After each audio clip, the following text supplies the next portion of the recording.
이랑 가끔 연락이 닿을 때가 있습니다. 그들에게 근황을 이제 물어보면 다들 이렇게 이야기해요. 갈수록 점점 더 힘들어져요. 있는 사람들만 그런 말을 하는 어려워요. 힘들어요. 이런 말들을 해요. 직장 다니는 사람들만 그런 말을 하는 것이 아니라 교회에서 저랑 같이 사역을 했던 그 교역자들에게도 가끔 이제 대화를 하다 보면 갈수록 더 힘들어져요. 갈수록 더 어려워져요. 해마다 더 힘들어요. 이런 말을 하거든요. 3번은 그래서 다른 어떤 목사님이랑 통화를 하다가 목사님 우리가 사역할 때보다 더 힘든가 봐요. 갈수록 더 힘들다고들 얘기하네요. 얘기하니까 그 목사님이 언제는 갈수록 안 힘들었던 적이 있었냐? 항상 해마다 힘들었지. 그리고 가만 생각해 보니까 예전에도 해마다 갈수록 힘들다는 생각을 했었고 지금도 사람들이 그런 생각을 하고 있습니다. 여러분은 어떤가요? 여러분의 삶은 어떻습니까? 해마다 갈수록 더 힘들어지나요? 우리의 인생은 이런 늘 전쟁의 연속이죠. 하나님의 은혜로 아이성을 무너뜨리고 여리고성도 무너뜨리고 또 나를 속였던 그 기브온도 내가 큰맘 먹고 그들을 용서하고 또 그들 속에서 있는 내 죄를 보고 이렇게 힘겹게 살아와서 이 꼴 저 꼴 험한 꼴 다 봐서 이제는 더 이상 힘든 일이 없을 것 같은데 그렇지 않다는 거예요. 오늘 본문에 보면 지금까지와의 전쟁과는 정말 차원이 다른 아모리 5왕과의 큰 싸움이 시작이 됩니다. 지금까지 싸운 전쟁 중에 가장 큰 전쟁이었어요. 여호수아가 이 전쟁을 어떻게 이겼을까? 이번 전쟁을 어떻게 이겼을까를 한번 오늘 보길 원하는데요. 먼저 우리 1절부터 3절까지 같이 한번 읽어볼까요? 같이 읽어보겠습니다. 시작. 그때 여호수아가 아이를 빼앗아 진멸하되 여리고와 그 왕에게 행한 것 같이 아이와 그 왕에게 행한 것도 또 기브온 주민이 이스라엘과 화친하여 그 중에 있다 함을 예루살렘 왕 아도니 세덱이 듣고 크게 두려워하였으니 이는 기브온은 왕도와 같은 큰 성임이요 아이보다 크고 그 사람들은 다 강함이라.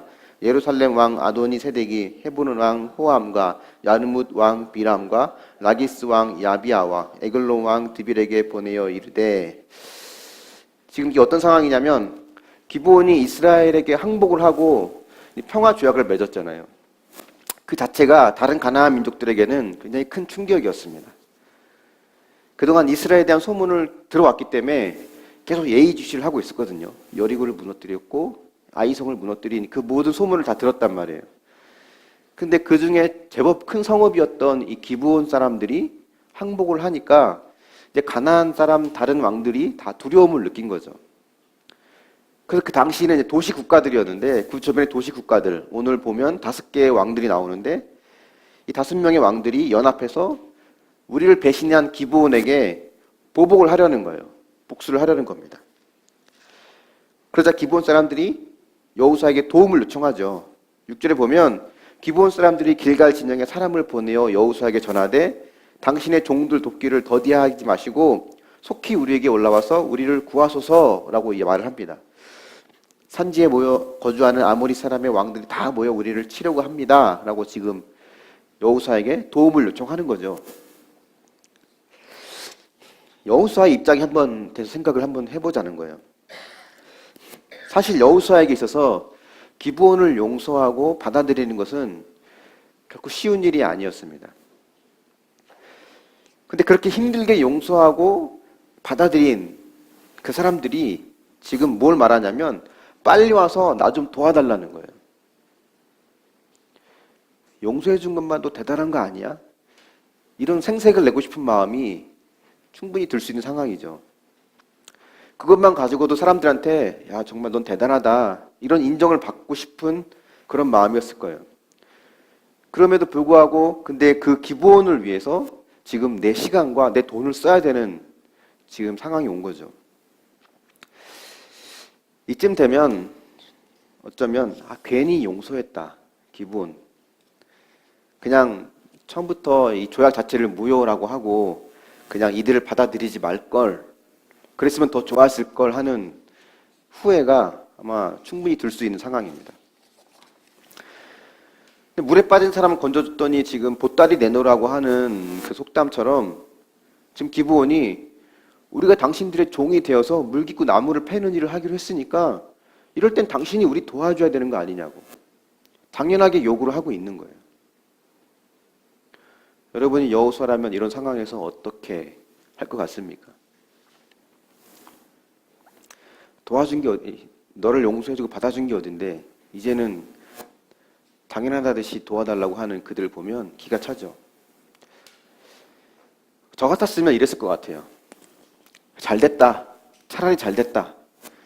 안 그래도 꼴 보기 싫은 기부원인데 내가 어쩔 수 없이 내 입 밖으로 뱉은 말이 있어서 맹세를 하긴 했는데 잘 됐네.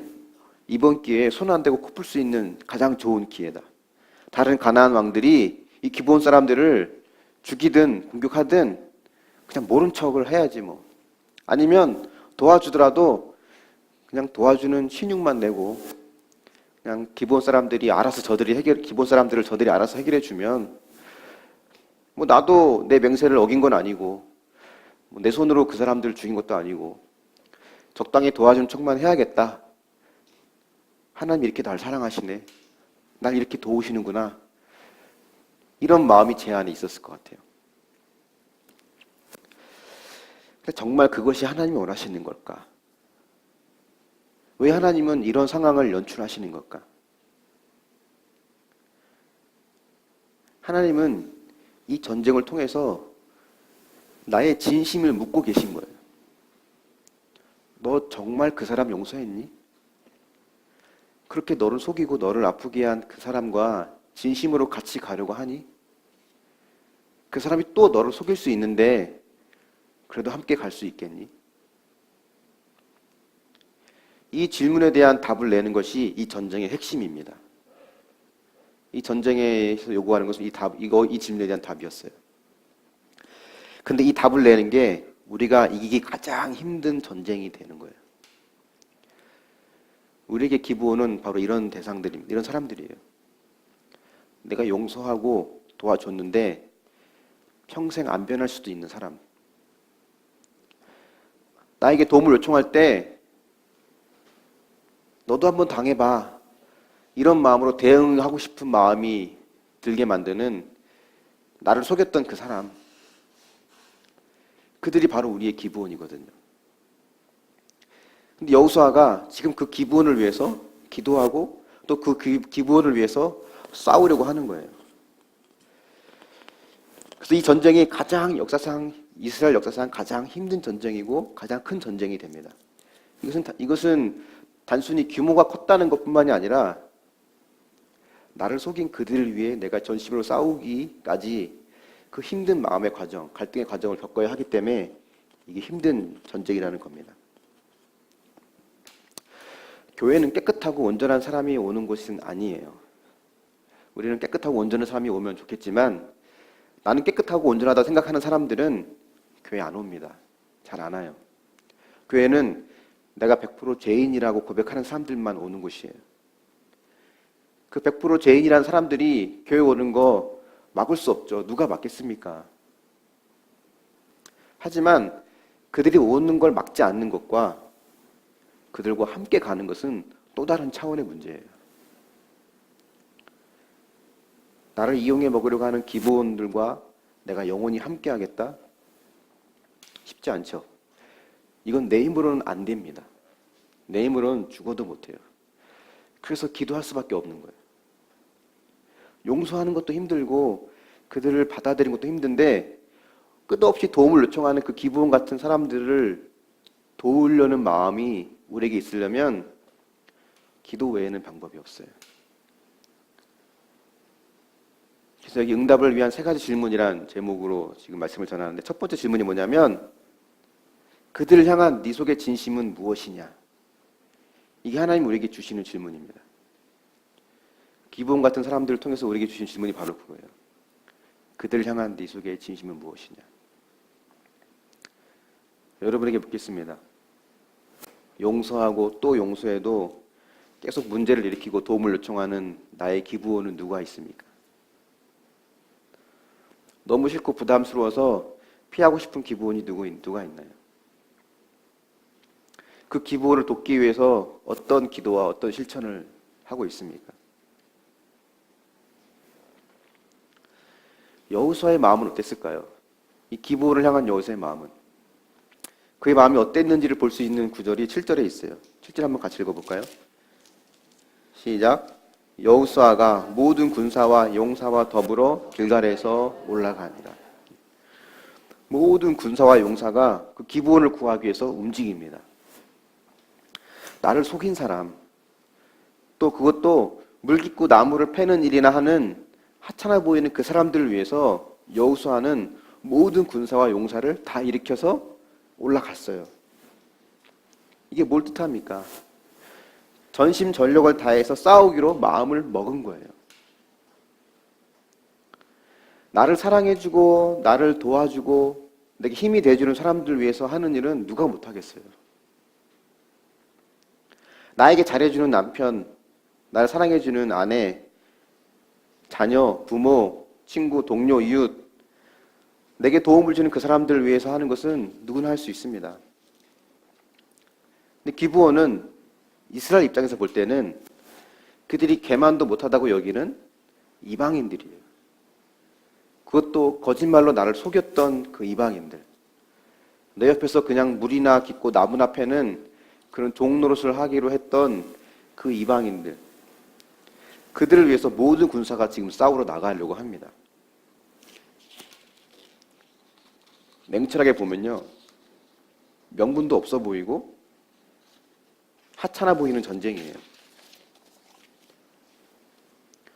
저에게 만약에 이런 전쟁을 하라고 한다면 화날 것 같아요. 짜증날 것 같습니다. 이런 전쟁에 왜 내 돈을 써야 되지? 왜 내 시간을 쓰고 왜 내 에너지를 써야 되지? 근데 내가 왜 화가 날까? 왜 그런 상황이 닥칠 때 왜 나는 화가 날까?를 곰곰이 묵상해 보니까 먼저 이 생각이 들더라고요. 기브원은 내가 도움을 주어도 내가 준 도움에 대한 보답을 해줄 수 없는 사람들이에요. 기브원 같은 사람들은. 준 만큼 받을 수 없다고 생각을 하니까 또 한편으로는 내가 이만큼 도와줬으면 당연히 너는 이만큼 해줘야지라는 기대, 그 기대에 내가 그 기대만큼 보답을 받을 수 없다는 걸 내가 아니까 하기 싫은 거죠. 하려고 하니까 화가 나는 거고. 15년 정도 제가 짧은 목회 생활이지만 여러 사람들을 만나면서 화나게 하는 사람들 많았거든요.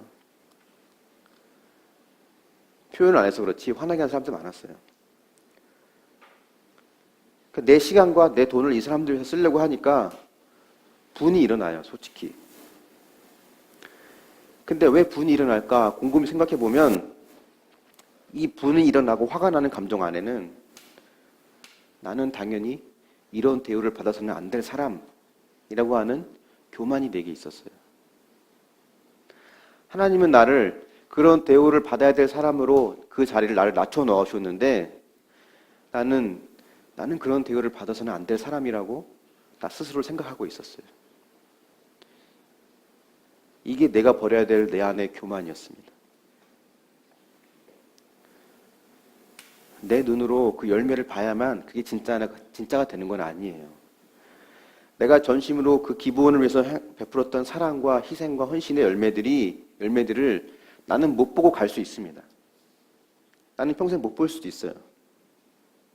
근데 우리가 할 일은 주님 한 분 때문에, 주님이 주신 그 사랑 때문에 기부원 같은 사람들을 사랑하고 은혜를 베풀 때 하나님께서 언젠가 그들을 변화시키고 그들을 하나님의 사람으로 회복시켜 나갈 거라고 하는 그 기대를 갖고 그냥 기쁘게 동참하는 것, 그게 그냥 우리가 할 일이라는 거죠. 여러분에게도 여러분 속에 분을 일으키는 기부원들 있지 않습니까? 가정에도, 직장에도, 교회에도 있어요. 어디를 가든 하나님은 우리에게 불을 일으키는 기부원을 남겨두셨어요. 그런데 이 기부원 같은 사람은요, 오늘 보면 온 용사와 군사들이 올라간 것처럼 온 가족이, 가정의 기본 같은 사람이 하나 있다면 그 한 사람을 위해서 온 가족이, 교회 안에 또 한 그런 기부원 같은 사람이 있다면 온 교회 식구들이, 직장이나 어디 공동체에 그런 기부원 같은 사람이 하나 있다면 그 공동체의 모든 사람들이 다 달려들어서 도와줘야 돼요. 왜냐하면 그 기부원은 스스로 싸울 힘이 없기 때문에 그래요. 하나님은 그런 기부원 같은 사람을 돕는 걸 기뻐하십니다. 왜 기뻐하신지 아세요? 은혜라고 하는 거는 보답할 수 없는 사랑을 받을 때 그걸 은혜라고 해요.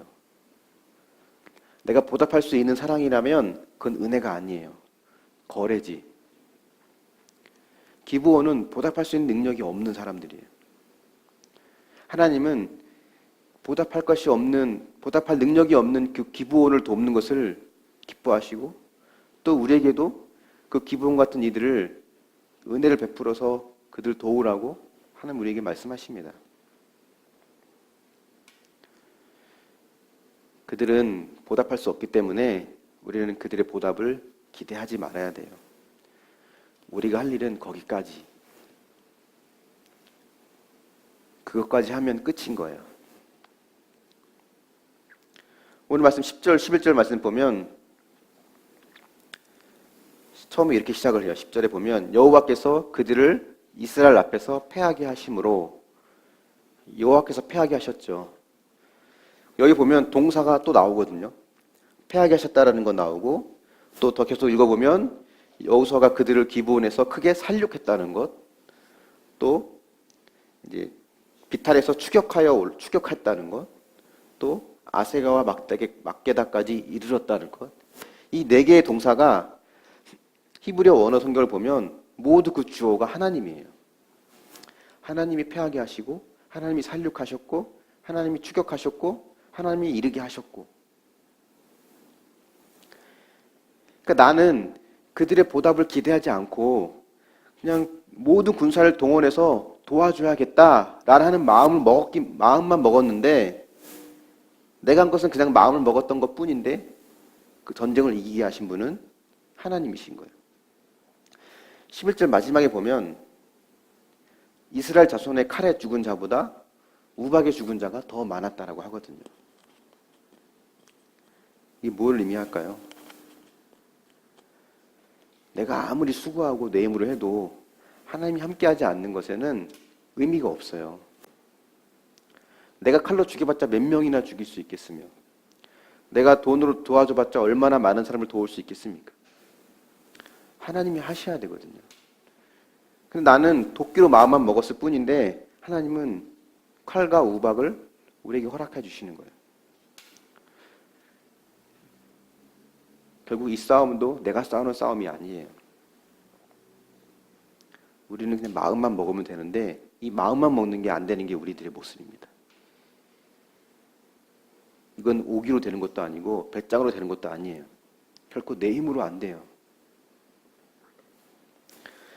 12절 13절을 보면 여호수아가 황당한 기도를 합니다. 같이 한번 읽어볼까요? 시작. 여호와께서 아모리 사람을 이스라엘 자손에게 넘겨주시던 날에 여호수아가 여호와께 아뢰어 이스라엘의 목전에서 이르되 태양아 너는 기브온 위에 머무르라 달아 너는 아얄론 골짜기에서 그리할지어다 하매 태양이 머물고 달이 멈추기를 백성이 그 대적에게 원수를 갚기까지 하였느니라. 야살의 책에 태양이 중천에 머물러서 거기 종일토록 속히 내려가지 아니하였다고 기록되지 아니하였느냐. 여호수아가 마음이 급했던 것 같아요. 얼마나 급했으면 하나님 제가 기브온을 도우려고 하는데 저 태양 좀 머무르게 해주세요. 저 달 좀 머무르게 해주세요. 이런 말도 안 되는 기도를 하고요.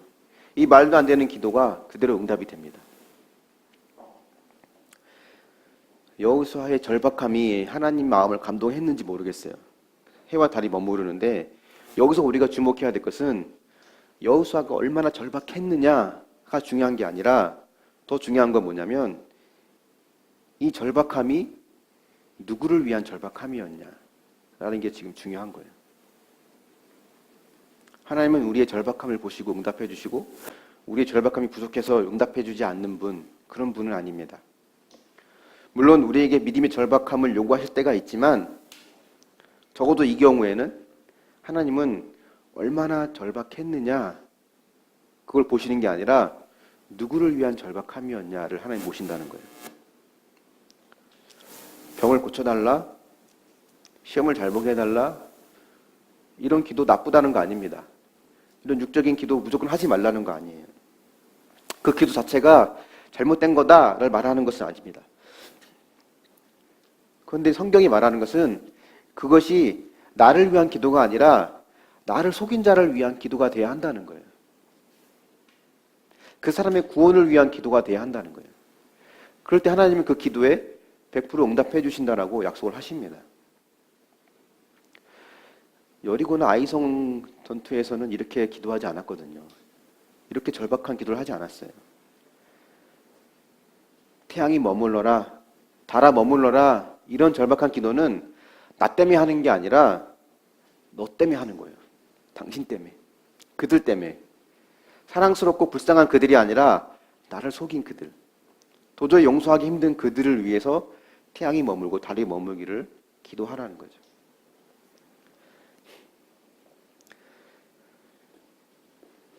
여기서 우리가 구할 수 있는, 알 수 있는 응답을 위한 세 번째 질문이 뭐냐면 누구를 위한 기도인가? 누구를 위한 기도인가요? 여러분 한번 적용해 보십시오. 나를 속인 사람, 용서할 수 없는 사람을 위해서 어떤 기도를 하고 있습니까? 나를 힘들게 하는 사람을 위해, 그들을 돕기 위해 가장 절박한 기도를 하고 있습니까? 여러분들이 주제 큐티를 10주간 해오시면서 느껴보시겠지만 정해진 레파토리가 있어요. 어떤 분은 남편이 계속 등장하기도 하고, 어떤 분은, 저 같은 경우는 부모님 부도 사건이랑 옛날 개척교회 이야기 항상 제 삶의 레파토리로 나오죠. 여러분에게도 항상 레파토리로 등장하는 그런 힘들게 했던 기부원 같은 사람들이 분명히 있을 겁니다. 저에게는 이런 사람 생각하면 개척교회가 항상 떠올라요. 그 개척교회 목사님. 저에게는 그 목사님이 어쩌면 기부원 같은 사람이라고 할 수 있겠죠. 그 목사님 볼 때는 저를 기부원으로 볼지 몰라도. 근데 이게 제 힘으로 안 되는 걸 제가 다시 한번 느끼는 게, 아무리 그 사람을 위해서 큐티하면서 적용하면서 그 교회와 그 목사를 위해서 축복하는 기도를 하겠습니다 라고 하는 적용을 적어내긴 했지만 그게 잘 안 돼요. 여호사처럼 전심으로 올라갈 수가 없어요. 흉내만 내고 싶어요. 진심으로 축복을 받는 목사님과 교회가 되기를 원하지 않아요. 제 진심은 그래요. 간간히 들리는 소문 중에 어떤 안 좋은 소문이 들리면 그렇게 통쾌할 수가 없어요. 마치 그냥 옆에 있는 다른 가나 민족들이 나를 대신해서 보복을 해주는 것처럼 통쾌하고 좋더라고요. 그럴 줄 알았다, 쌤통이다.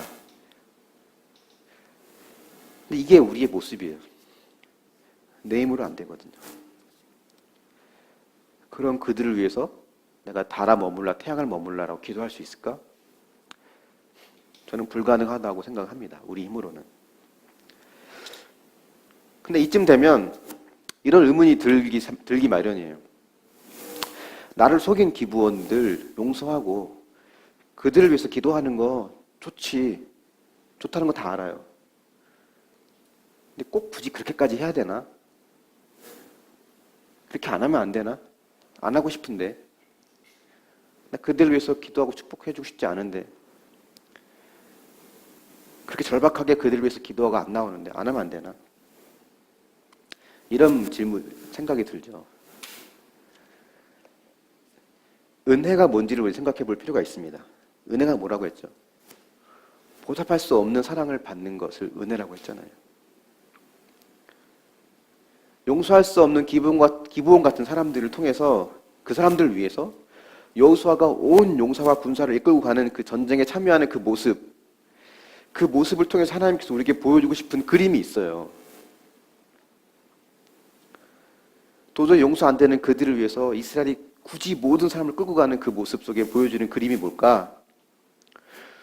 본질상 진노의 자녀고 하나밖에 없는 하나님의 아들 예수 그리스도를 십자가에 못 박게 만들었던 죄인인 동시에 용서는커녕 당연히 영원한 심판과 멸망을 당해도 할 말 없는 그 나를 위해서, 기본 같은 나를 위해서 자신의 온몸을 내던지고 십자가에 달려 죽으신 그 예수님의 모습을 주님은 이 여호수아의 모습을 통해서 우리에게 보여주길 원하시는 겁니다.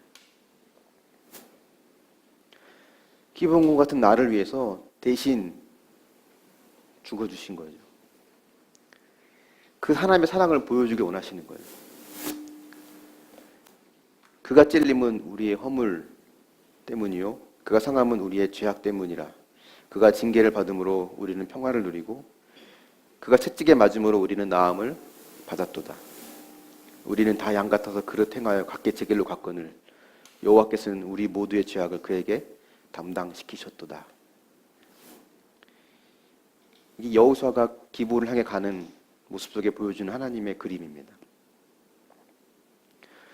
여호수아가 기브온을 위해서 절박하게 태양아 달아 머물러라 했던 기도의 모습 속에서는 십자가에 못 박히시기 전 겟세마네 동산에서 땀방울이 핏방울이 되도록 기도하시는 예수님의 모습을 우리는 보게 돼요.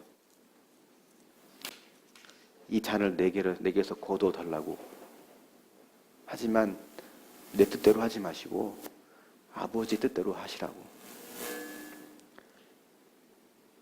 그 기도는 예수님을 살리기 위한 기도가 아니라 나를 살리기 위한 절박함에서 나온 기도였습니다. 그 기도로 지금 우리가 이렇게 살아 숨쉬며 하나님의 자녀로 살 수 있는 거예요. 우리가 할 일은 뭐가 있어요? 그저 그분의 사랑을 마음으로 받아들이는 것, 그분을 나의 구원자로, 나의 주인으로 인정하고 받아들이는 것, 그게 우리가 할 일 전부잖아요. 우리가 이 은혜를 알고 이 사랑을 안다면, 다르게 표현하면 나 같은 사람이야말로 주님을 못 박은 기본 같은 자라는 것을 알고 이 내 안에 있는 모든 이 악을 주님의 사랑으로 용서받았다는 것을 내가 안다면 내가 용서하지 못할 기브온이 누가 있겠으며, 내 시간과 내 돈을 써서 화가 나고 분이 날 기브온이 또 누가 있겠습니까? 왜 내가 꼭 그래야만 하나? 왜 꼭 그렇게까지 해야만 하냐? 라는 질문 앞에 우리 이렇게 대답할 수 있어요. 나도 그렇게 살아났으니까.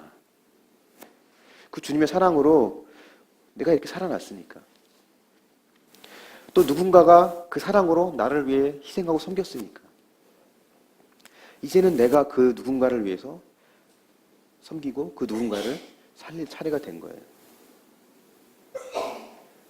우리는 받을 은혜를 나누어주는 일만 남아있는 인생입니다. 13절에 보면 이런 말이 있어요. 태양이 머물고 달이 멈추기를 백성이 그 대적에게 원수를 갚기까지 하였느니라. 원수를 갚기까지 하였다라는 말 속에 이 전쟁의 성격을 보여줍니다. 이 전쟁은 원수를 갚는 전쟁이에요. 근데 이 여호수아가 싸우는 이 싸움은요, 사실은 원래는 예정되어 있지 않은 전쟁이었습니다. 물론 이들도 가나안의 정복을 위해서는 어차피 한 번은 싸워야 될 대상들이었지만 지금 이 싸움은 기브온과 다른 가나안 종족들과의 싸움에 이스라엘이 끼어든 거예요, 사실은. 왜 나랑 상관없는 일에 왜 내가 내 용사를 써야 되고 내 군사를 써야 되고 내 돈과 내 시간을 써야 되지라는 생각이 들 수 있는 상황이라는 거죠. 요즘 현대는요, 시간을 쓰는 것이 가장 큰 사랑의 표현입니다. 부모가 자식에게 할 수 있는 가장 큰 사랑의 표현은 시간을 함께 보내는 거고, 외롭고 힘든 자들에게 도울 수 있는 가장 큰 표현은 돈 몇 푼 줘서 돕는 것도 중요하지만 가장 힘든 사랑은 같이 시간을 보내는 거거든요. 왜 말도 안 되는 그 기브온을 위해서 내가 왜 내 시간을 써야 되지? 10년, 20년 지나도 변하지 않을 그 기브온 같은 사람을 위해서 내가 왜 수고해야 되지? 그 질문 속에 우리는 진짜 이 싸움의 대상이 누구인지를 볼 수 있어야 됩니다. 우리가 갚아야 될 원수가 누구인지를 볼 수 있어야 돼요. 오늘 말씀이 우리에게 이야기하는 것은 기브온이 문제가 아니라는 거예요. 기브온과 싸우는 저 아모리의 다섯 왕들도 문제가 아니라는 거예요. 가장 큰 문제는 기브온과 같은 그 사람들이 아니라 끝내 그들을 끝까지 용서하지 못하고 싫어하는 내 마음이 원수라는 거죠. 우리는 경제적으로 힘들고 어려울 때 내 속에 있는 욕심이라고 하는 원수를 볼 수 있어야 됩니다. 도저히 회복이 안 될 것 같은 관계 안에서 우리는 내 속에 분노라고 하는 것을 볼 수 있어야 돼요. 여러 갈등과 혼란 속에서 내 마음속에 있는 돈 욕심, 이 욕심이라는 것을 우리는 볼 수 있어야 됩니다. 그래서 가장 큰 원수는요, 내 속의 유혹과 탐심이에요. 내 죄를 보라, 늘 이야기하죠. 내 죄를 보라고 하는 것은 스스로를 비하시키고 주눅들라는 게 아닙니다.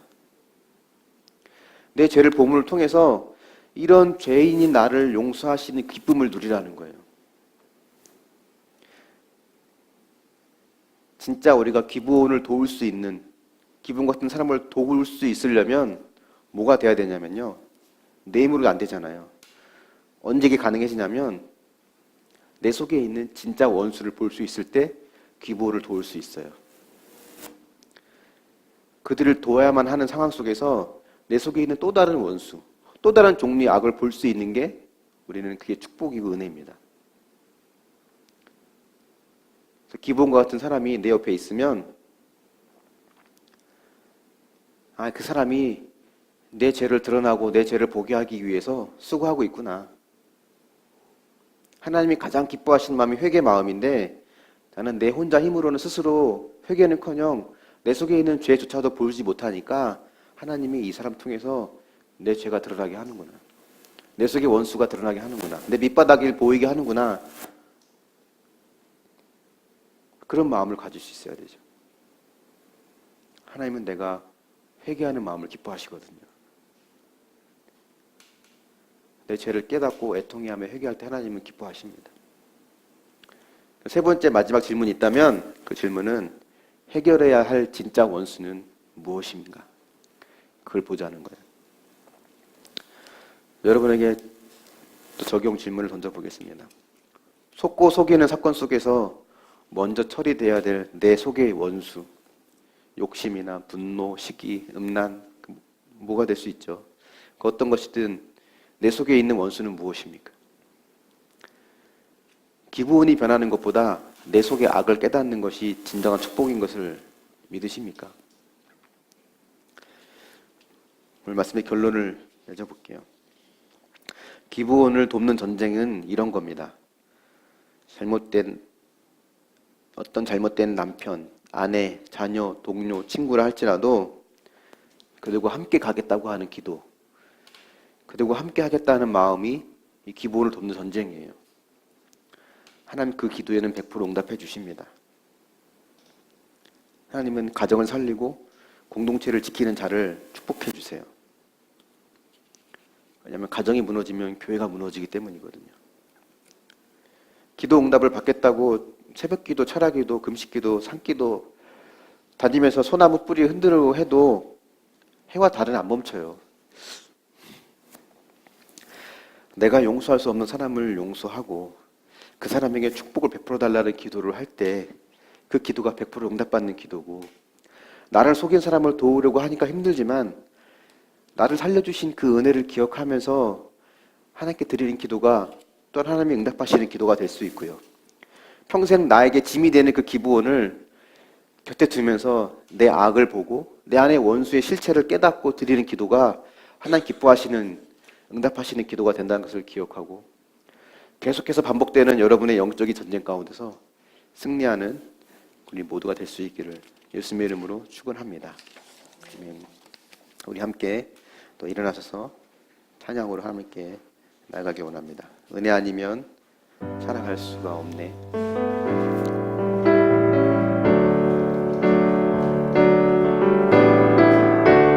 은혜 아니면 살아갈 수가